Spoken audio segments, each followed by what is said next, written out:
Hello, ladies and gentlemen, and welcome to the TV Time Machine podcast. I am, as always, Luis Garcia. I am And Luis, I'm Adam, and and we love we TV. love TV. It's spring. Spring has sprung. Yes, And it has. anywhere. I took Sam to the park, the dog park, Uh-huh. and I told you he explored his sexuality last time. Well, now he's going for it with like everything that moves there. Big dogs, small dogs, male and females. He just lays down, and I swear they were all just taking the turn. His mind has been open. I was like, Sam, you're just laying there and like letting dogs. They were in line, dude. I've never seen anything like it. I guess like father, like son, huh? Anyway, how are things going for you? Good. I don't know. Spring has sprung. Like Yeah. Oh man, I don't know if I should say this on the air, but I mean, you've been married for like 20 years now, so you don't probably look at your ex-girlfriend's pictures ever, or longingly look for them anyway. But I was on LinkedIn, minding my own business, right? And I stumbled across a picture of my first serious boyfriend after divorce. And man, it just brought back a lot of memories, because that's like the one that got away. And I almost reached out, but guess what? I did not. So I'm proud of myself. It's good. And I wish that it had something to do with today's topic, but it does not. Spring is here, and I've got this person on my mind now. And God, 2014 was weird. You know, the day that my divorce was announced, you moved into town. Yeah. Mike came and met me at the restaurant, and he was like, I'm going to go pick up Adam now. Like, okay. The world has definitely shifted. So I don't know. It just brought back some memories. But you know who you are, person on LinkedIn. Hope all is well. Thank you so much for taking my heart out of my chest and squeezing it in your hand before I collapsed. I'm kidding. I mean, I'm not, but I just wanted to get that out there. Yeah. Woo! Well, anyway, what? Oh, I was going to say that made me think of Taylor Hawkins. They were just saying his heart was actually twice the size of a normal person's heart. Who's Taylor Hawkins? The drummer from Foo Fighters who just died. Poor guy.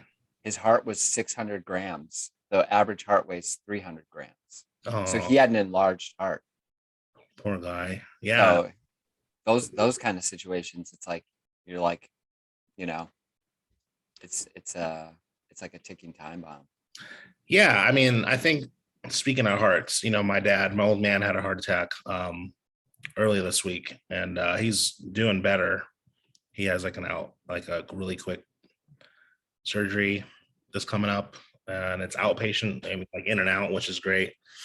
But man, waiting for updates really puts things in perspective, because you're like, is this it? Is this what we've been worried about now for your whole life? Like one of your parents passing away. That's why I'm reminiscing. Oh, is that our guest calling in? No, I forgot to turn So life, I'll segue this.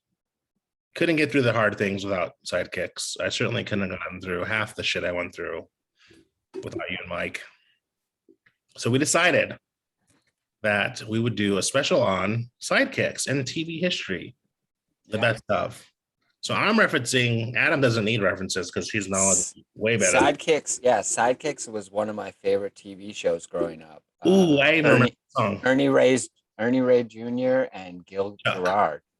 Yeah. Oh, it wasn't Chuck. And Gil Gerard, Kaye Luke, and Ernie Ray Jr. And also starred I can't think of his name. Jason Harvey. Jason Harvey was like the bully too. Yeah. No, he was his friend though on the show, wasn't he? Yeah. Jason Harvey was Kevin Arnold's brother in the Wonder Years, right? Yep. And this predated the Wonder Years. I think this is 86. Wonder Years was what, 88? Yeah. Yeah. I still remember the song of Sidekicks. You know what's weird is they did a Chuck Norris movie called Sidekicks based on that show, right? Yes. But Jonathan Brandis. Yep. Brandis. Weird. Why would they? That was weird. It was backwards. They did the TV show first. Yeah. Well, and the series Sidekicks was a spin-off of a Disney movie, a made-for-TV Disney movie, I believe, called The Last Electric Night. Oh my God. This is just coming to me. That right. That was the movie first, right? Ernie Reyes Jr. He had like powers in his kicks or something. Yeah, that was he did that movie, and then that led to Sidekicks, and then they made a Sidekicks movie. Weird. Well, that's a franchise that tried to take off and never happened. Kind of like my writing career. I'm in a weird mood today, bro. I don't know what's going on. It's the summer. I went and saw The Lost City last night. Oh wait, maybe that wasn't first. It was so good. Have you seen that yet? Which one? The new Sandra Bullock. It's really good. Oh no, I haven't. It's a treat. So I can't find a Last Electric Night movie. So maybe it wasn't. Maybe that's just what they called him on the show. I thought that was a movie though. The Last Electric Night. Yeah, I thought it was. Right up there with Fuzz Bucket and remember that one movie, the time traveling movie with that kid, Huckleberry something? He traveled the Navigator? No, it was another one. It was a made for TV Disney movie where the kid traveled back in time and he went in circles and the kid's name was Huckleberry something. Oh, yes. Yes, I do remember that. Yeah. Oh gosh. Adam, were you a sidekick growing up or did you have sidekicks? I think I had sidekicks. Me too. Yeah. It's a Latino thing. We're no one sidekick. Yeah. Yeah. So my article is from cafemom.com, 20 favorite sidekicks who totally stole the show. It's a little spin on that. But speaking of Gil Gerard, earlier I making lentil stew today, by the way, and it's really good. Mm-hmm. Twiggy was his sidekick in Buck Rogers. The robot, remember? Yeah. He was annoying. He was an annoying sidekick. He didn't do much except go you know, and walk around like an idiot, you know? Yeah. But Gil Gerard, man, woo. Hot tamale. Daddy issues coming out. Aaron Gray was the hottie in that show. Silver Spoon's Aaron Gray. Mm-hmm. Wow, it's all flooding back. It was a great show. And it had a bunch of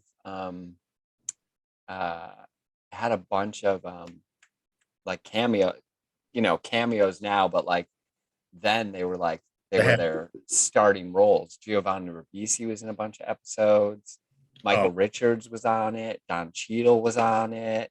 Frances Bay. Oh, she didn't need that show to make her famous, but well, George Clooney is redoing Buck Rogers for Netflix, I think. Oh, I was talking about Last Electric Night, but yeah, Buck Rogers was great too. I'm still on Aaron Gray. I mean, sorry. I'm still on Buck Rogers. Sorry. Yeah, I'm still on Gil Gerard. Yep. I'm not on him. I mean, I wanted to be. Yeah. I'm not. Anyway. Sorry, folks. I'm in a rare mood. Luis is got the spring fever and the coffee and lentil stew. Spring fever. Yeah, I liked Mel Blanc on Mel Blanc. Yeah, he was on Buck Rogers. He was Twicky. Gil Gerard. It was him and Felix Silva played Twicky. Oh, they were like I feel like Gil Gerard and Lee Majors were the only guys that back then you can get away with having a gut and still be hot. Because Gil Gerard had that dad bod going on. Yep. You know, and then they we went to the 80s where it was all muscle and chiseled, and then 90s, and then the dad bod became like popular again. Yeah. So yeah, we can ping pong off this list, but one of my favorite sidekicks was Twiggy. Who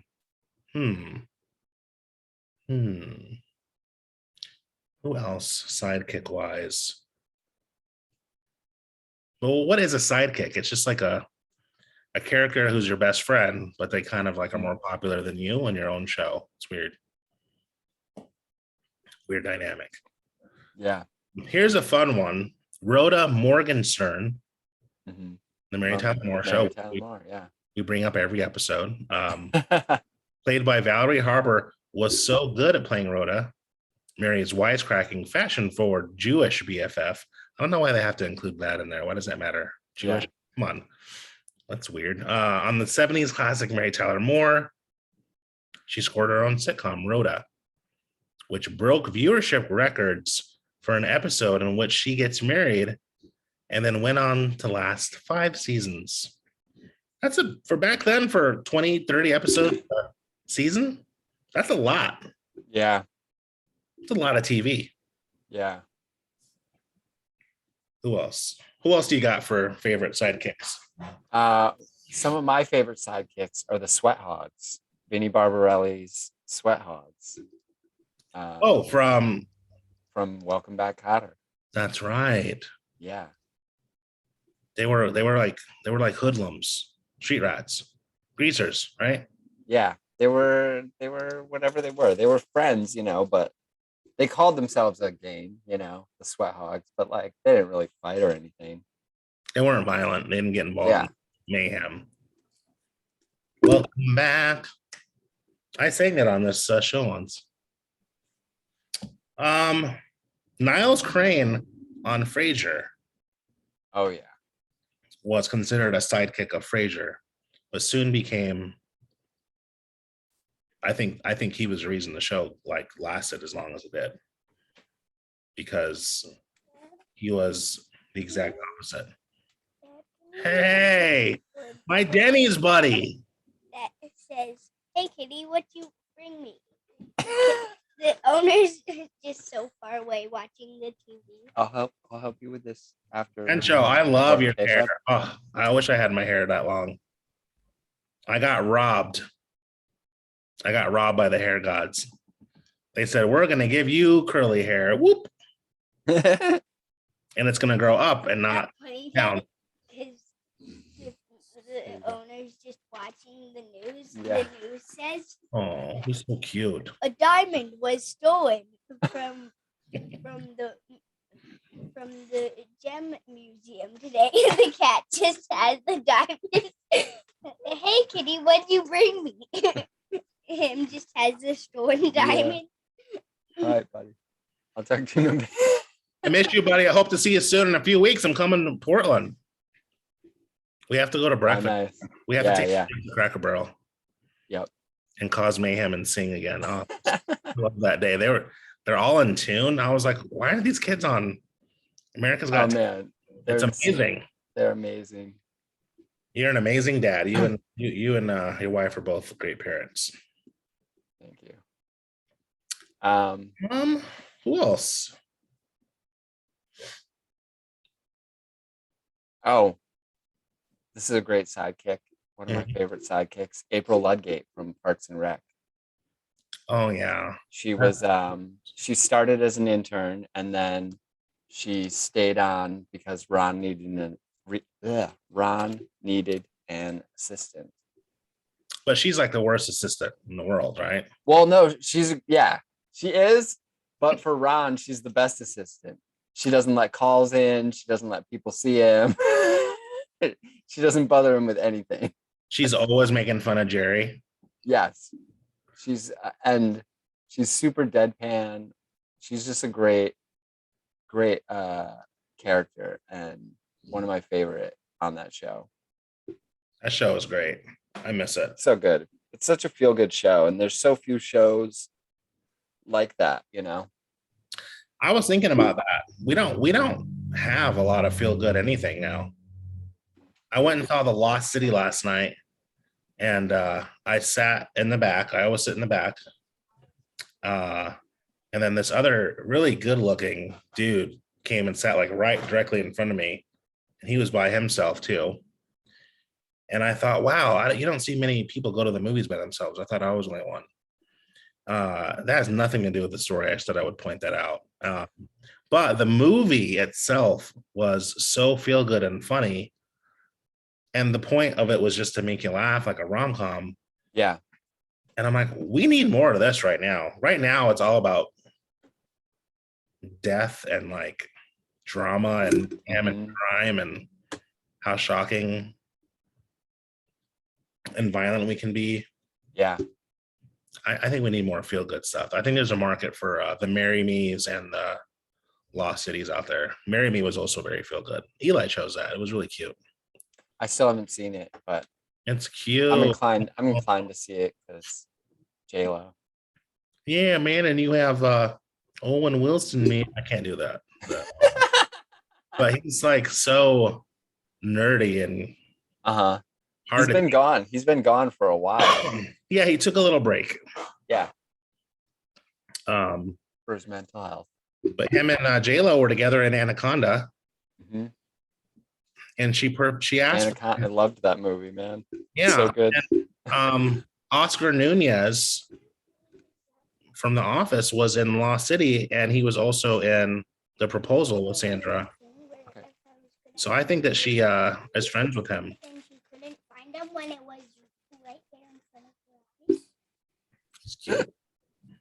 Somebody rob a bank?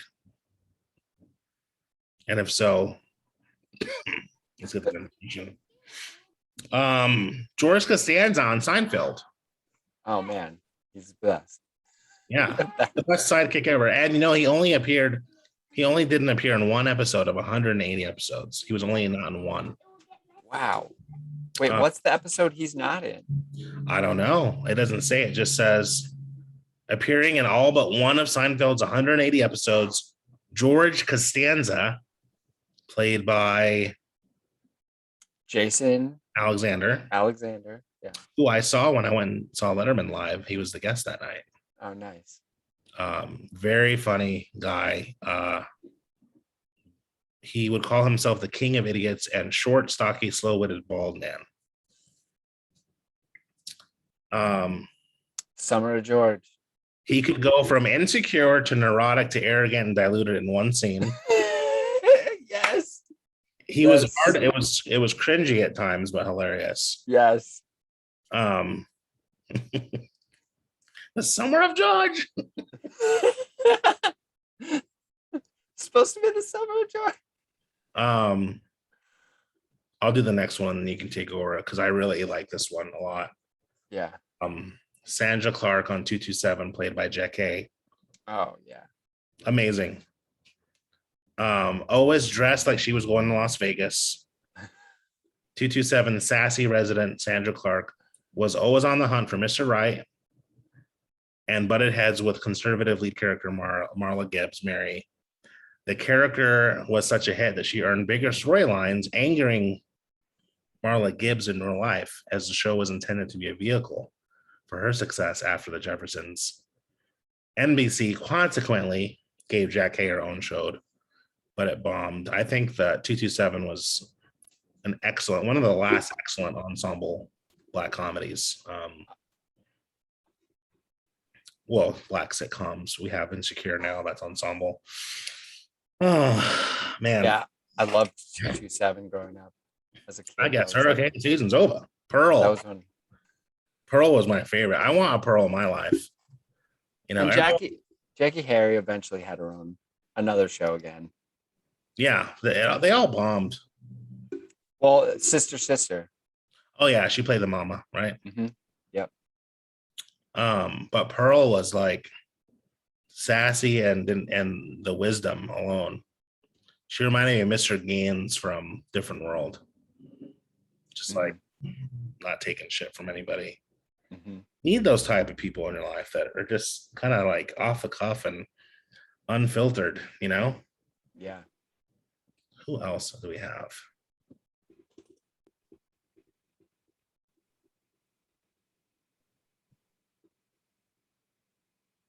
Hmm.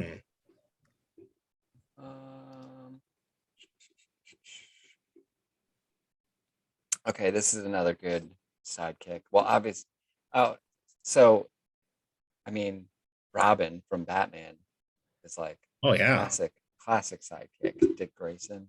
Dick Grayson, Uh, played by Burt Ward, right? Yep, Burt Ward. I heard a lot of weird things about Burt Ward. Oh, really? I mean, especially Do from tell. your friends. I heard that him and Adam Oh, yes, like, yes. go to sex parties and wow. Yeah. I mean, I guess back then when you're on a hit show in Hollywood in the 60s, right? I mean, I guess anything went, right? Yeah. Can you imagine what the parties were like in the hills? It was the time. I can imagine. Oh, wow. Good old Los Angeles. Gilligan. Ironically, Gilligan wasn't the sidekick. I think the skipper was the sidekick. Yeah. But he was Gilligan's sidekick. He was the more abusive, like domineering. Yeah. Gilligan might have been the sidekick when they were on the ship. But once the ship wrecked, it was Gilligan's Island, not the skipper's island. Now, why was it just Gilligan's Island? That's weird. I don't know. I mean, maybe because he took everything over, you know? It was it didn't matter what anyone was doing. He would find a way to like infuse himself into it and usually destroy it or whatever. Yeah, they try to get home like every episode, right? And he destroyed. Yeah, he would. Yeah, and think about it. It was his best chance at like being someone in society was being on this island. He was higher in the pecking order, you know? Do you think that has a psychological effect on actors? Because I don't think Bob Denver ever acted in anything else. I mean, because back then TV actors weren't taken seriously in movies. Mm-hmm. It's kind of a stretch now, even a little bit. It's a little weird to see a TV. Yeah, I would say John Cassavetes is probably one of the only ones that was able to like go back and forth between TV and film and not take any flack for it. Because a lot of theatrical movie actors thought TV was just like the watered down version of what they were trying to do. Kind of like how TV soap opera actors. Yeah. Well, I mean, you remember what Sean Penn whispered to Michael J. Fox. What was that war movie they did? Casualties of War. Yeah, Casualties of War. He whispered to at the end, he whispered to him. I don't know if he told this story or the director, but he whispered because he's supposed to get him riled up, you know. So he whispered to him, TV actor. And that set Michael J. Fox off. Michael was seamless though in his approach to both Ben and Mo. Yeah. But I could see Sean Penn doing that. Yeah. I could also see Sean Penn getting up on stage at the Oscars and slapping someone. I did not expect that. We haven't talked about that, but we have not talked about that. Everybody's waiting for us to, you know it. I mean, I've already had my stance on it. Apparently on this article, Amy Schumer is triggered and traumatized from this. I don't care. I don't even know. How did Amy Schumer end up on that stage with Wanda Sykes and Regina Hall? Well, they had to add, you know. Yeah, but she does not belong among those two. They could have found somebody who was more of the same caliber. Like Amy Schumer reminds me of that really awkward, desperate for attention, non-funny, non-liked girl. That's what she is. That's why she's ripped off so many comics. She's like notorious for ripping people off. She always apologizes or whatever. Oh, I never heard that joke. It's like, wow, you never heard a lot of jokes. They retweeted two of the jokes they found on Twitter from the Oscars the other night. So, yeah. Oh, I mean, I don't want to diss Judd Apatow. The experiences I've had with Judd Apatow have always been, the one time was very positive. But Lena Dunham and Amy Schumer, these people that he finds and kind of like thrust into the spotlight. Yeah. They're very problematic. Yeah. Those two girls are women, excuse me. At least Pete Davidson has like an Yeah, I interesting mean, background, and he's yeah, I mean, Judd Apatow's been doing that for a while, though. I mean, how many years was it before Busy Phillips discussed how James Franco grabbed her, screamed in her face, and threw her to the ground on Freaks and Geeks? Judd Apatow was directing that episode. I didn't know So, I'm a busy fella. yeah. She didn't talk about it for almost 10 years. Like, Problematic. so he should have been like axed at that point, you know? Like he should have been outed then before he could do more damage. But yeah, I don't know. Judd Apatow's take was a little extreme, I think, a little over the On top. Will, saying that he was Yeah. going to kill him. Yeah. I mean, I haven't heard good things about. The other thing that is weird about it to me is Chris Rock and Jada Pinkett did a series together. They did a whole film series together. Yeah. They're Madagascar. Yeah. Like, well, I mean, you don't have more respect for her as a person. And then the other thing was too, is you don't have more respect for yourself as a comedian than to tell a joke that's like 30 years old. Because G.I. Jane, that movie came out like 28 years ago. Yeah. Like making a reference to it is so weird. It's so dated. Like, how did that get out of the writer's room, that joke? It felt so weird. I don't think that got out of the writer's room. I think You think he just pulled it out? He said it off the cuff. I also heard because I mean most everything said from an Oscars podium is pre-written, you know. Well, he's also Chris Rock is just good at playing improv. I don't think he knew that she was sick, but then I heard that he did know. Yeah, he did know. And he plays basketball with him and Chris Rock play basketball together. Him and Will Smith and Chris Rock. But the other thing is, I almost feel like I don't know, man. It's so weird. It's the director of the Oscars said before the Oscars even happened, and I've never even heard another interview with an Oscars director before this, but he said this would be an Oscars that everyone would be talking about and would remember for a long time. Who said that? The director of the Oscars. Well, yeah, he did want it to be centered on first. But yeah. That's only the second time I've ever heard an interview with the director of the Oscars, and the last time was Soderbergh, and his Oscars bombed. Yeah.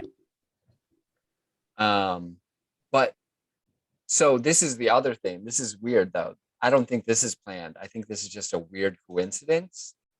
The last time Will Smith smacked someone, was a Ukrainian comedian, Vitaly something.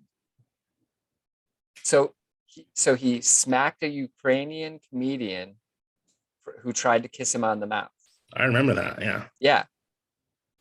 People brush that aside, right? Now Ukraine is in conflict, and Will Smith smacks a comedian. I also heard that Scientologists teach you to insult people by smacking. There's the whole thing that I found online. It's a Scientology thing? Yeah. But Tom Cruise didn't smack anybody when they poured water in his face, remember? So. Oh, what did he do? He just said, "You're a jerk. Why would you do that?" Yeah. He used his words. I think it goes back to, I mean, Will Smith obviously looked emotionally distraught. And if you notice, he's been acting emotionally distraught on YouTube for like a year now. Yeah. So yeah. He's not. And the other thing is, too, at the other two award ceremonies that have happened this year, there were jokes made about Will and Jada also. Oh, yeah. And he wasn't present for two of those award ceremonies. Yeah. Oscar. So people have been like, and the other thing is 6 years ago, who were the ones that who led the boycott of the Oscars? Yeah. The Smiths. Yeah. So I feel like this is almost like, I didn't think it right away, but I almost feel like this is the Oscars trying to get back at them or something. I don't even know. It's really weird. Like, you took a bite out of our ratings. The Oscars have never been the same since they boycotted it. Yeah. As far as ratings go. And now this huge spike in ratings. Also has to do with Will Smith and Jada Smith. So it's really interesting. If not, it's just a weird coincidence. But well, I hope they enjoyed their time on the throne, because there's some repercussions for this one. Oh man, yeah, it sucks too, because a couple weeks ago, Nick Lacey, I don't know how to say that guy's name. He was he was in like 98 Degrees, or he was in one of those boy bands. Nick Lachey. Yeah. He smacked a female photographer just a couple weeks ago, and everyone online was defending him. Yeah. What? He smacked a woman in public, and everybody's running to his defense. But now Will Smith smacks another man, and whoa, he's the worst ever. Yeah. The double standard is like double standards on crazy. Both.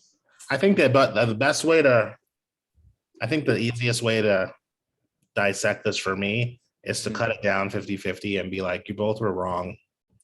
Chris was wrong for. Oh yeah, no, definitely, they both were wrong. Will was wrong for taking it upon himself to be so brazen. That was such an act. It's a defiant thing to do, and what gives you the right to do that on someone else's? I mean, that's an invasion. I don't know. It's an invasion of like your sensibilities. You don't go to the Oscars to watch that. So. Yeah. Anyway, it definitely changed things. There's already tattoos and memes. I mean, it's nuts. I didn't know there was tattoos. Yeah, there's people getting tattoos of it. How do you get a tattoo of that? You have nothing else better in your life? You have a tattoo of somebody else's life on your body? Idiots.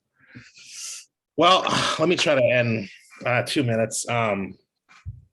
Tails is Sonic's sidekick. Oh yeah. Me and the boys were watching Sonic yesterday. Jaleel White.